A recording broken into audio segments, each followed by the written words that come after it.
You are not separate from the Earth, even when modern life repeatedly encourages you to think, plan, and behave as though you are.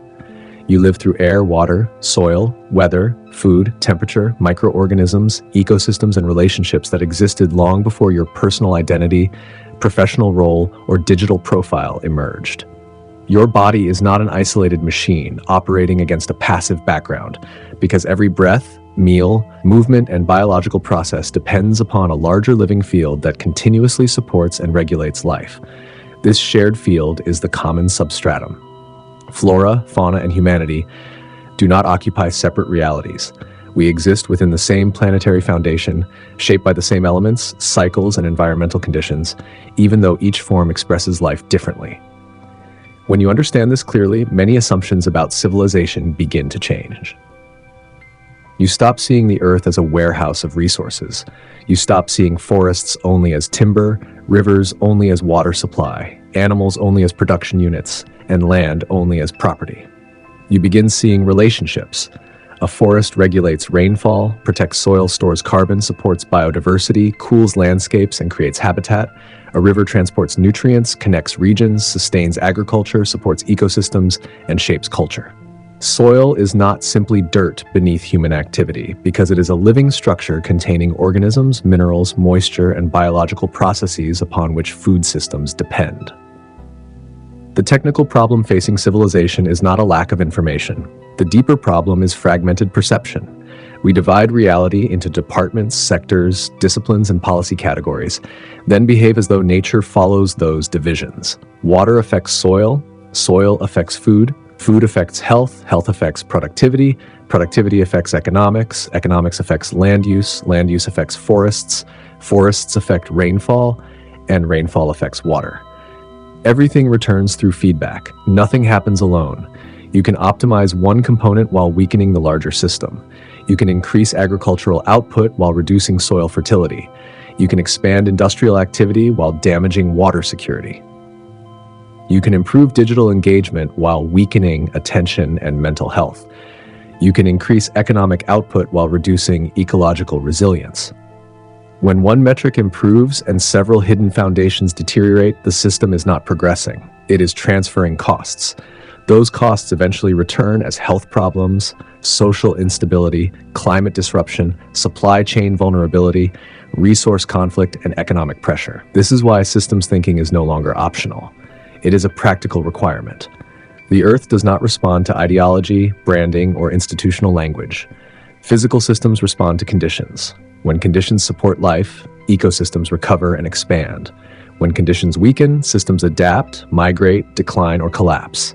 No narrative can permanently override consequence. This makes the common substratum politically uncomfortable but operationally useful. It shifts attention away from public positioning and toward measurable outcomes. Is the soil improving? Is water becoming cleaner? Is biodiversity recovering? Are communities becoming more resilient? Are technologies reducing dependency and vulnerability? Are economic systems preserving the conditions upon which future productivity depends? These questions are direct because the substratum is direct. Artificial intelligence now enters this picture at a critical point. AI can deepen separation, or it can strengthen relationship. It can produce more content, more advertising, more behavioral manipulation, and more short-term optimization, or it can help humanity understand complexity, feedback loops, and ecological consequences more clearly. The value of AI will not be determined only by processing speed or model capability. Its value will be determined by what problems it is applied to and what relationships it helps us understand.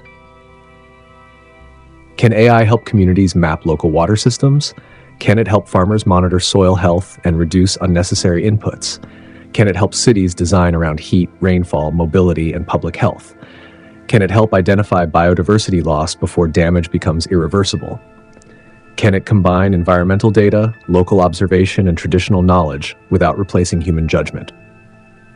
Can it help decision makers model second-order and third-order consequences instead of optimizing only immediate outputs? These are serious applications. They move AI away from novelty and toward responsibility. The next stage of technological maturity will not come from escaping nature. It will come from using technology to understand nature, communities, and complex systems more accurately. You should therefore ask a difficult question whenever new technology is introduced. Does this technology increase awareness of relationships, or does it deepen the illusion that human activity has no ecological context? The answer matters because civilization remains materially dependent upon the same foundations regardless of how advanced digital systems become. Data centers require energy, cooling, water, minerals, land, infrastructure, and supply chains. Digital economies remain physical economies. Virtual activity remains dependent upon material systems. Civilization does not float above ecology. Civilization is an ecological event. This realization also changes the meaning of freedom. Modern culture often defines freedom as independence from constraint. Living systems reveal another truth. Freedom depends upon healthy conditions. A fish is free because water exists. A bird is free because atmosphere, habitat, food, and biological capacity work together. A tree grows through rootedness, not through separation from soil. You are not free because you depend on nothing. You are free when the systems upon which you depend remain healthy enough to support meaningful choice. When water becomes unsafe, freedom contracts. When food systems become unstable, freedom contracts. When local economies collapse, freedom contracts. When digital platforms control attention, freedom contracts. Dependency is unavoidable. Unconscious dependency is dangerous. A mature civilization does not deny dependency. It makes dependency visible, resilient, fair, and sustainable. The same principle applies to individuality. You can remain fully individual while recognizing interdependence. A tree has its own form, history, and expression, yet it depends upon soil, fungi, water, sunlight, temperature, and surrounding ecosystems. Human individuality works similarly. You can create, lead, and build without pretending that you created yourself independently of culture, language, food, geography, relationships, education, and history. The strongest individual is not the person who insists that nobody matters. The strongest individual understands the network of support around them and still accepts responsibility for their choices. That is mature agency. Leadership must evolve around the same understanding. Traditional leadership models often emphasize command, hierarchy, compliance, and centralized control. Complex systems require something more. You must observe conditions, understand relationships, protect diversity, strengthen feedback, reduce fragility, and allow adaptation. This does not mean abandoning structure. It means designing structure intelligently. Too much control reduces adaptability. Too little structure creates instability. Effective leadership requires balance between direction and emergence. Nature demonstrates this repeatedly.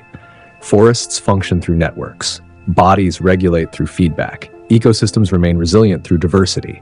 Healthy systems distribute intelligence instead of concentrating every decision at one point. Future leaders will need to understand when to direct, when to listen, when to intervene, and when to allow local intelligence to respond. Education must also change. A student may spend years studying abstract systems and still graduate without understanding where local water comes from, how food is produced, how energy is generated, where waste goes, or how weather affects community resilience. That is incomplete education. Real education should connect knowledge with place. Students should understand water, soil, food, energy, climate, biodiversity, technology, economics, health, and community as one connected system. They should examine the actual region in which they live. Where does local water originate? Which ecosystems protect the area? What food grows naturally? What resources are vulnerable? What happens during heat waves, floods, or supply disruptions? What local knowledge is being lost? What technologies can strengthen resilience? What should remain under human judgment? When education becomes grounded in lived systems, students stop memorizing disconnected information and begin developing practical intelligence. They become capable of participation, not merely employment. The economy must also recognize the substratum. Healthy soil is infrastructure. Clean water is infrastructure. Stable climate is infrastructure. Biodiversity is infrastructure.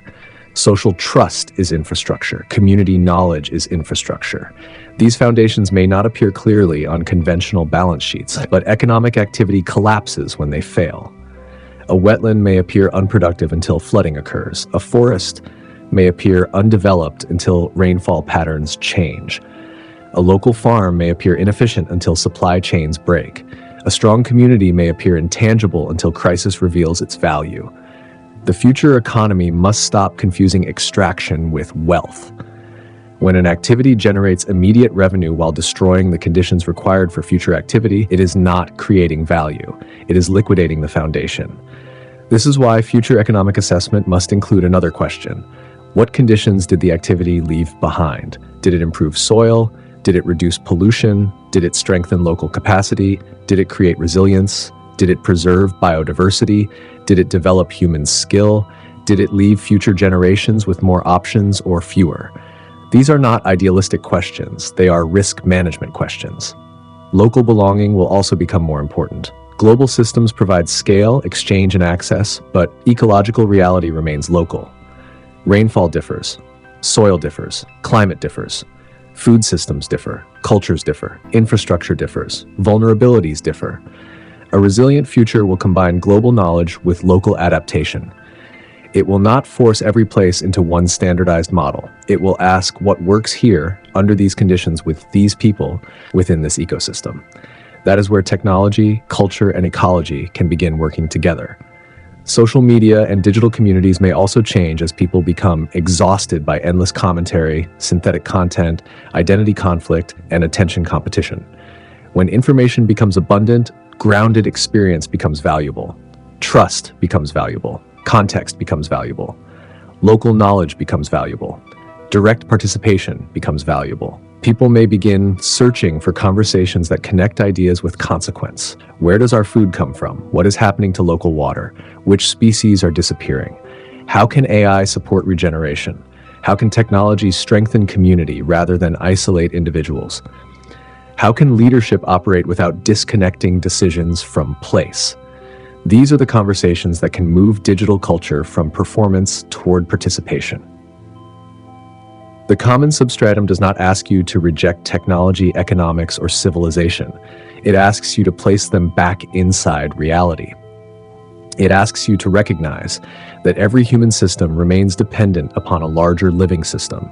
It asks you to stop measuring success only through immediate output and begin measuring the quality of the conditions left behind. It asks you to reconsider progress. Progress cannot simply mean more production, more speed, more consumption, and more data.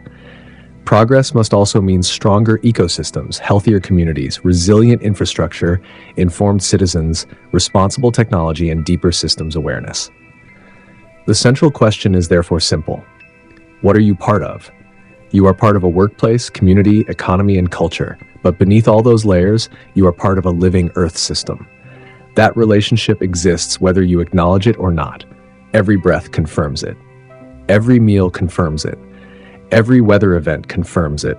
Every disruption in water, food, energy, or health confirms it. The future will not belong only to people with more information. It will belong to people who understand relationships. It will belong to leaders who can see consequences beyond immediate targets. It will belong to technologists who can combine capability with responsibility. It will belong to communities that strengthen local knowledge while remaining globally connected. It will belong to individuals who remain creative without becoming isolated. The common substratum is not an environmental slogan. It is the operating foundation of civilization. Flora, fauna, and humanity share the same air, water, soil, climate, and ecological networks. The forms are different. The dependencies are shared. The consequences are connected. You do not stand outside this system. You participate within it. The practical task is therefore clear. Build technologies that reveal relationships. Design economies that preserve foundations. Develop leaders who understand systems. Educate people through place and consequence. Strengthen communities before disruption forces the lesson. Use artificial intelligence to increase ecological and social intelligence rather than simply increasing output. The future will not be judged only by what humanity builds. It will be judged by what our building leaves alive, resilient, and capable of continuing. Think carefully about the systems supporting your own life, work, and community. Ask what they depend upon. Ask where they are fragile. Ask what can be regenerated. Ask how your decisions affect the whole rather than only the immediate task. Then convert awareness into action. Share your perspective in the comments. especially where you see artificial intelligence, leadership, and systems thinking being used to strengthen people, communities, and the living earth.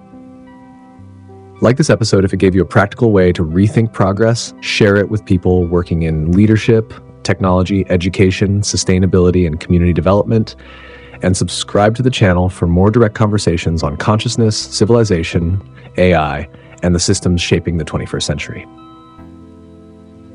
Follow my LinkedIn newsletter for deeper articles, frameworks, and critical discussions, and get in touch if you want to explore how these principles can be applied within leadership, technology, organizational design, or personal development. The ground beneath civilization has always been shared. Our next task is to become conscious of how we stand upon it.